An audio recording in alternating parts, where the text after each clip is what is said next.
పుణ్యస్నానాలు ఆచరించే వాళ్ళు ఉంటారు. ఎక్కడ అవుతుందంటేనండి మంచి స్పిరిచువల్ టూర్కి వెళ్తారు, ఒక మంచి దేవస్థానానికి వెళ్తాం, అక్కడ ఆ నదిలో పుణ్యస్నానం ఆచరించాలని అందరి కోరిక. అందులో కార్తీక మాసం అంటే ప్రధానంగా నదీ స్నానం అని చెప్తారు, సముద్ర స్నానం. ఫ్యామిలీ అంతా చక్కగా ఎంజాయ్ చేస్తూ ఉంటారు, మునుగుతారు, తేలుతారు, ఆ స్నానాలు అవుతాయి. ఒక్క పర్సన్ లేకపోతే ఇద్దరు దూరంగా నుంచుంటారు. అసలు వచ్చింది మీకోసం కదా, మీరు అసలు స్నానం చేయకుండా నదిలో మునగకుండా దర్శనానికి వెళ్తానంటారు ఏంటని చెప్పి స్పాయిల్ అయిపోతూ ఉంటుంది టూర్ అంతా కూడా. ఏంటి అంటే తీరా చూస్తే వాళ్ళకి నాకు ఆస్తమా ఉంది, ఇలా మునిగానంటే ఎక్కువైపోతుంది. అంటే నిజంగా నది స్నానాలు చేస్తే ఇలా తెల్లవారుజాములు లెగడం, ఈ స్నానాలు వీటి వల్ల ఆస్తమా ఉన్న వాళ్ళకి ఇంకా రెట్టింపు అవుతుందా? అయ్యో బాబు, చాలా చాలా. ఇందులో 3 విషయాలండి. ఫస్ట్, ఇప్పుడు కార్తీక మాసం చలికాలం వస్తుంది కదా, ఒకటి చలికాలం, 2 పొద్దున్నే మార్నింగ్, ఇంకో కొంతమంది సెంటిమెంటల్గా చల్ల నీళ్ళతో చేస్తారు, చెయ్యాలంటారు, చేస్తారు. తర్వాత పూజ చేసిన తర్వాత మళ్ళీ అగరబత్తులు పెట్టాలిగా, అదొకటి కదా. అంటే ఇదంతా కలిపితే ఒక ప్యాకేజ్ లాగా వస్తుంది పాపం. ఈ అలర్జీ ఆస్తమా వాళ్ళకి మాత్రం చాలా సీరియస్గా బాధపడతారమ్మా. ఎంత బాధపడతారో వచ్చి. కొంతమంది ఏం సంవత్సరాల నుంచి చేస్తున్నాము, చేయకుండా ఉండలేరు. చేస్తే ఒక బాధ, చేయకపోతే ఒక బాధ. అట్లా నేనేం చెప్తానంటే, సరే వేడి నీళ్ళతో చేయండి, ఒకటి చెప్తాను నేను. దాని తర్వాత బాడీలో లాస్ట్కు తలస్నానం చేయండి, జస్ట్ కాసేపు వేసి వెంటనే డ్రైయర్ పెట్టుకోండి. అంటే ఏంది, కొన్ని ట్రిక్స్ అనమాట. డ్రైయర్ పెట్టుకోండి, సో వెంటనే ఎక్స్పోజ్ అవ్వకండి. వెంటనే బయట ఎక్కడన్నా అగరబత్తి వెలిగించుకొని లోపలికి వచ్చి పూజలు చేసుకోండి. దాని తర్వాత ఇంకా ఇక హారతులు, కర్పూరాలు అవన్నీ ఉంటాయి కదా, అవన్నీ కూడా ట్రిగ్గర్స్. ఇవన్నీ కూడా ఊపిరితిత్తుల్ని మూసేవే. చన్నీళ్ళు తగిలితే కొంతమందికి ఇంకోటి తెలుసా, తలస్నానం చేస్తుంటే ఉక్కిరి బిక్కిరి అయ్యేవాళ్ళు ఎంతమంది ఉంటారో. ఆ నీటి పొర ఉంటుంది కదా, ఆ నీటి పొర ఉన్నంతసేపు కూడా వాళ్ళు టాలరేట్ చేయలేరు. అంటే ఆయాసం వస్తుంది వాళ్ళకి, పోసుకోలేరు చాలాసేపు.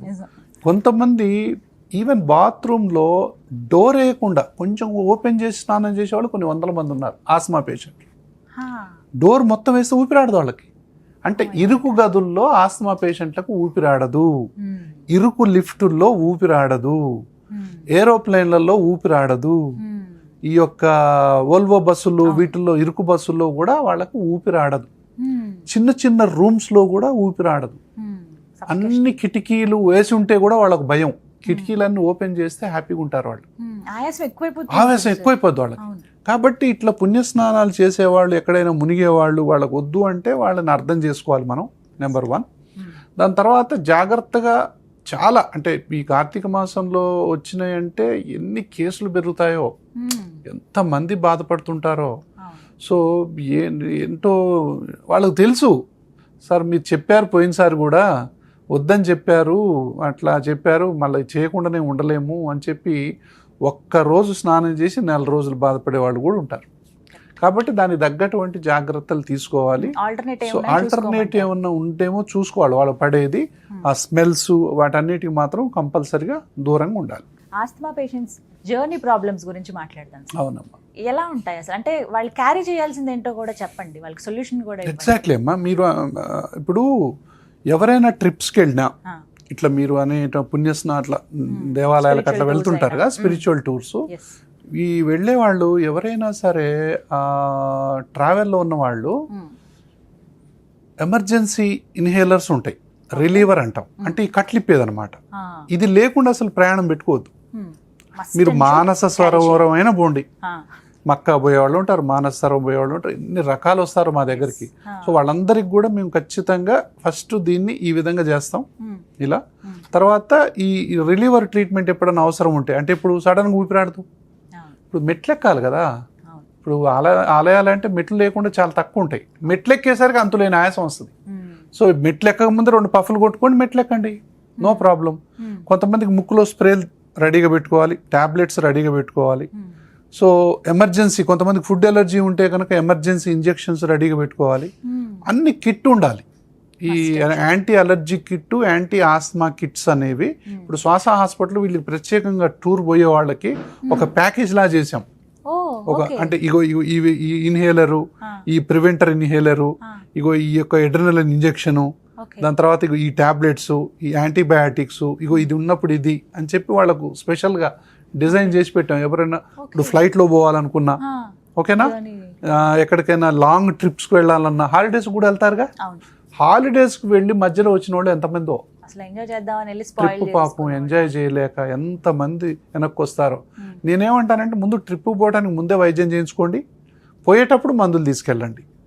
ఎవరైనా అంతే, ఎక్కడైనా అంతే, ముందే వైద్యం తీసుకోండి, తర్వాత అసలు చాలా హ్యాపీగా ఉంటారు. ఇప్పుడు ప్యాక్ ఒకటి అందుబాటులో ఉందన్నారు కదా సార్, డైరెక్ట్ గా హాస్పిటల్కి వచ్చి తీసుకోవాలా ఈ ప్యాక్? అంటే వాళ్ళని చూడాలి కదా, చూసి ఎవరికి వాళ్ళకు మనం డిజైన్ చేయాలి కదా, ఏవేవి కావాలో. డిజైన్ చేసి వాళ్ళకు ఏ దశలో ఉంది ఏంటి. పాత పేషెంట్లు అయితే వాళ్ళకు తెలుసు, వాళ్ళకు వాళ్ళకి carry చేయాలి. సార్ ఇది నేను తీసుకెళ్తాం, ఇది తీసుకెళ్తాం, ఇది తీసుకెళ్తాం అని చెప్తారు, వాళ్ళకు తెలిసిపోతుంది. సో ఒకసారి కనుక తెలుసుకుంటే ఇంకా మాటికి మనం వచ్చి అడగాల్సిన అవసరం ఉండదు, ఇంక ఎప్పుడు అదే ఉంటుంది కదా. సో అది తీసుకొని వెళ్తే కనుక ఇదేది. కొంతమంది ముక్కు బ్లాక్ అవుతుంది, ముక్కులో స్ప్రే ఉండదు, కాబట్టి అసలు నైట్ అంతా నిద్రపోలేరు వాళ్ళు. అసలు ఒకటి బ్లాక్ అయిపోతే ఇంకా తెల్లవారులు అలాగే ఉంటారు, ఇంకో ఏం నిద్ర లేని ఏం ఎంజాయ్ చేస్తారు పాపం, అలసిపోతారు బాగా. కాబట్టి అట్లాంటి పరిస్థితి ఉండదు. ప్రెగ్నెన్సీ విమెన్ గురించి అడిగారండి. ప్రెగ్నెంట్ విమెన్ ఎవరైతే ఉంటారో వారికి ఆస్తమా ఉంటే అది ఇంకా ఎక్కువ అవుతుందా, వాళ్ళు అసలు ఎలాంటి జాగ్రత్తలు తీసుకోవాలి? ప్రెగ్నెన్సీలో 3 రకాలు, అంటే ఆల్రెడీ వాళ్ళకి అలర్జీ ఉంది, ఆస్మా ఉంది, వాళ్ళు ప్రెగ్నెంట్ అయ్యారు. అవును. అయితే ఇందులో 100 మందిని తీసుకుంటే ఎవరికైతే ఆస్మా ఉందో వాళ్ళు ప్రెగ్నెంట్ అయినటువంటి 100 మెంబర్స్ని తీసుకుంటే అందులో ఒక 33 మందికి ఏమో తగ్గిపోద్ది లక్కీగా, ఒక 33 మందికి ఎక్కువ అయింది, ఒక 33 మందికి అలాగే ఉంటుంది. సో ఈ 3 జనరల్గా చెప్తారనమాట. సో ఎవరికైతే కొంచెం ఎక్కువైందో వాళ్ళకి హార్మోన్స్ వల్ల వీటన్నిటి వల్ల సో ఇట్లా మూసుకొని పోయేటటువంటి పరిస్థితి ఉంటుంది. అసలు ప్రెగ్నెన్సీ అంటేనే ఆయాసం, అవునా, ఆస్తమా ఇంకొక ఆయాసం. ఈ 2 ఆయాసాలు కలిసి దీని గనక మనం వైద్యం తీసుకోనట్లయితే అసలు ప్రెగ్నెంట్ కాకముందే ఆస్తమా ఉంటే ముందర వైద్యం తీసుకోవాలి, లేకపోతే లోపల బేబీ గ్రోత్ ఆగిపోద్ది. చిన్న బేబీలు పుడతారమ్మా, ఆక్సిజన్ అందదు కదా సరిగ్గా, కాబట్టి కంపల్సరిగా వీళ్ళు అదొకటి తీసుకోవాలి.